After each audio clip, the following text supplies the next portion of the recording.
마가복음 14장. 유월절과 무교절 이틀 전이었다. 그런데 대제사장들과 율법학자들은 어떻게 속임수를 써서 예수를 붙잡아 죽일까 하고 궁리하고 있었다. 그런데 그들은 백성이 소동을 일으키면 안 되니 명절에는 하지 말자 하고 말하였다.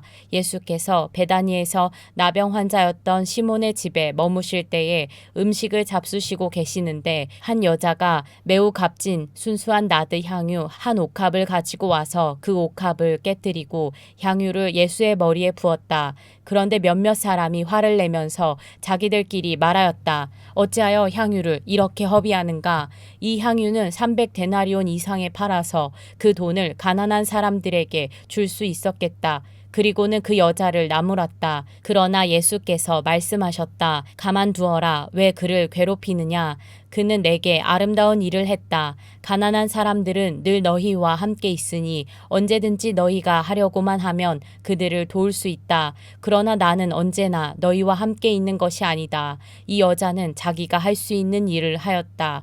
곧 내 몸에 향유를 부어서 내 장례를 위하여 할 일을 미리 한 셈이다. 내가 진정으로 너희에게 말한다. 온 세상 어디든지 복음이 전파되는 곳마다 이 여자가 한 일도 전해져서 사람들이 이 여자를 기억하게 될 것이다. 12 제자 가운데 하나인 가룟 유다가 대제사장들에게 예수를 넘겨줄 마음을 품고 그들을 찾아갔다. 그들은 유다의 말을 듣고서 기뻐하여 그에게 은돈을 주기로 약속하였다. 그래서 유다는 예수를 넘겨줄 적당한 기회를 노리고 있었다. 무교절 첫째 날에 곧 유월절 양을 잡는 날에 제자들이 예수께 말하였다. 우리가 가서 선생님께서 유월절 음식을 드시게 준비하려 하는데 어디에다 하기를 바라십니까? 예수께서 제자 2사람을 보내시며 말씀하셨다. 성 안으로 들어가거라. 그러면 물동이를 메고 오는 사람을 만날 것이니 그를 따라가거라. 그리고 그가 들어가는 집으로 가서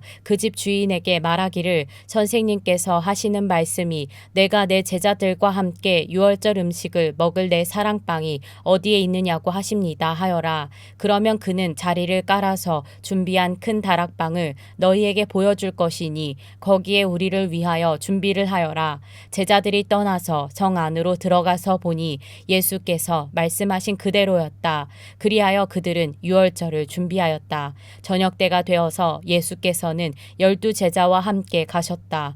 그들이 자리를 잡고 앉아서 먹고 있을 때에 예수께서 말씀하셨다. 내가 진정으로 너희에게 말한다. 너희 가운데 한 사람 곧 나와 함께 먹고 있는 사람이 나를 넘겨줄 것이다. 그들은 근심에 쌓여 나는 아니지요 하고 예수께 말하기 시작하였다. 예수께서 그들에게 말씀하셨다.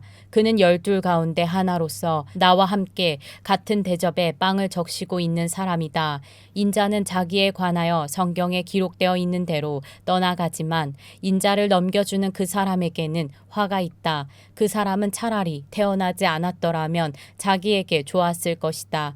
그들이 먹고 있을 때에 예수께서 빵을 들어서 축복하신 다음에 떼어서 그들에게 주시고 말씀하셨다. 받아라. 이것은 내 몸이다. 또 잔을 들어서 감사를 드리신 다음에 그들에게 주시니 그들은 모두 그 잔을 마셨다. 그리고 예수께서 말씀하셨다.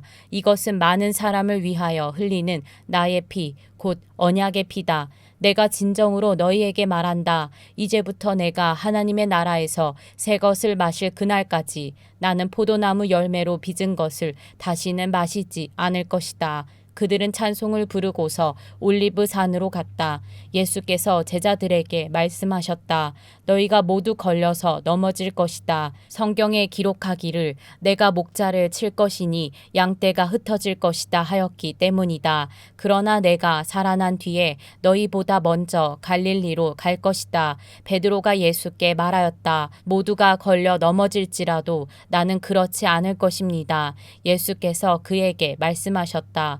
내가 진정으로 너에게 말한다. 오늘 밤에 닭이 2번 울기 전에 내가 3번 나를 모른다고 할 것이다. 그러나 베드로는 힘주어서 말하였다. 내가 선생님과 함께 죽는 한이 있을지라도 절대로 선생님을 모른다고 하지 않겠습니다. 나머지 모두도 그렇게 말하였다. 그들은 겟세마네라고 하는 곳에 이르렀다. 예수께서 제자들에게 말씀하시기를 내가 기도하는 동안에 너희는 여기에 앉아 있어라 하시고 베드로와 야곱 야고보와 요한을 데리고 가셨다. 예수께서는 매우 놀라며 괴로워하기 시작하셨다. 그래서 그들에게 말씀하셨다. 내 마음이 근심에 쌓여 죽을 지경이다. 너희는 여기에 머물러서 깨어 있어라. 그리고서 조금 나아가서 땅에 엎드려 기도하시기를 될 수만 있으면 이 시간이 자기에게서 비껴가게 해달라고 하셨다. 예수께서는 이렇게 말씀하셨다. 아빠 아버지, 아버지께서는 모든 일을 하실 수 있으시니 내게서 이 잔을 거두어 주십시오. 그러나 내 뜻대로 하지 마시고 아버지의 뜻대로 하여 주십시오. 그런 다음에 돌아와서 보시니 제자들은 자고 있었다. 그래서 베드로에게 말씀하셨다. 시몬아, 자고 있느냐? 1시간도 깨어 있을 수 없느냐? 너희는 유혹에 빠지지 않도록 깨어서 기도하여라. 마음은 원하지만 육신이 약하구나. 예수께서 다시 떠나가서 같은 말씀으로 기도하시고 다시 와서 보시니 그들은 자고 있었다. 그들은 졸려서 눈을 뜰 수 없었던 것이다. 그들은 예수께 무슨 말로 대답해야 할지를 몰랐다. 예수께서 3번째 와서 그들에게 말씀하셨다. 남은 시간을 자고 쉬어라. 그 정도면 넉넉하다. 때가 왔다. 보아라. 인자는 죄인들의 손에 넘어간다. 일어나서 가자. 보아라. 나를 넘겨줄 자가 가까이 왔다. 그런데 예수께서 아직 말씀하고 계실 때에 12제자 가운데 하나인 유다가 곧 왔다. 대제사장들과 율법학자들과 장로들이 보낸 무리가 칼과 몽둥이를 들고 그와 함께 왔다. 그런데 예수를 넘겨줄 자가 그들에게 신호를 짜주기를 내가 입을 맞추는 사람이 바로 그 사람이니 그를 잡아서 단단히 끌고 가시오 하고 말해 놓았다. 유다가 와서 예수께로 곧 다가가서 랍비님 하고 말하고서 입을 맞추었다. 그러자 그들은 예수께 손을 대어 잡았다. 그런데 곁에 서 있던 이들 가운데서 어느 한 사람이 칼을 빼어 대제사장의 종을 내리쳐서 그 귀를 잘라버렸다.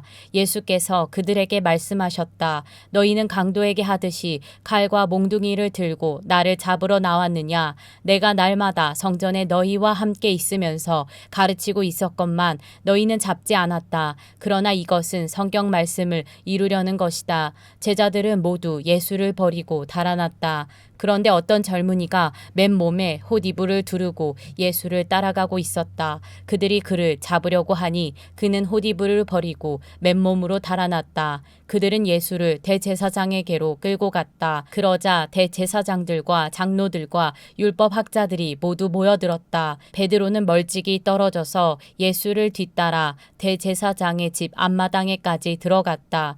그는 하인들과 함께 앉아 불을 쬐고 있었다. 대제사장들과 온 의회가 예수를 사형에 처하려고 그를 고소할 증거를 찾았으나 찾아내지 못하였다.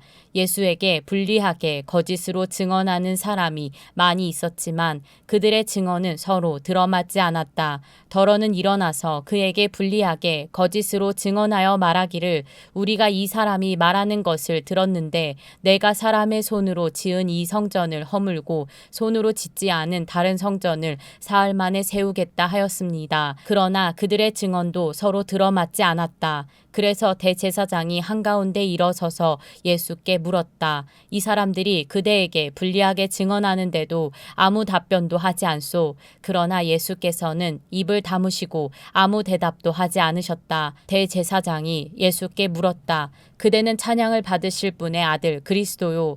예수께서 말씀하셨다. 내가 바로 그이요. 당신들은 인자가 전능하신 분의 오른쪽에 앉아 있는 것과 하늘의 구름을 타고 오는 것을 보게 될 것이요. 대제사장은 자기 옷을 찢고 말하였다. 이제 우리에게 무슨 증인들이 더 필요하겠소. 여러분은 이제 하나님을 모독하는 말을 들었소. 여러분의 생각은 어떠하오. 그러자 그들은 모두 예수는 사형을 받아야 마땅하다고 정죄하였다. 그들 가운데서 더러는 달려들어 예수께 침을 뱉고 얼굴을 가리고 주먹으로 치고 하면서 알아맞추어 보아라 하고 놀려대기 시작하였다. 그리고 하인들은 예수를 손바닥으로 쳤다. 베드로가 안뜰 아래쪽에 있는데 대제사장의 하녀 가운데 하나가 와서 베드로가 불을 쬐고 있는 것을 보고 그를 빤히 노려보고서 말하였다.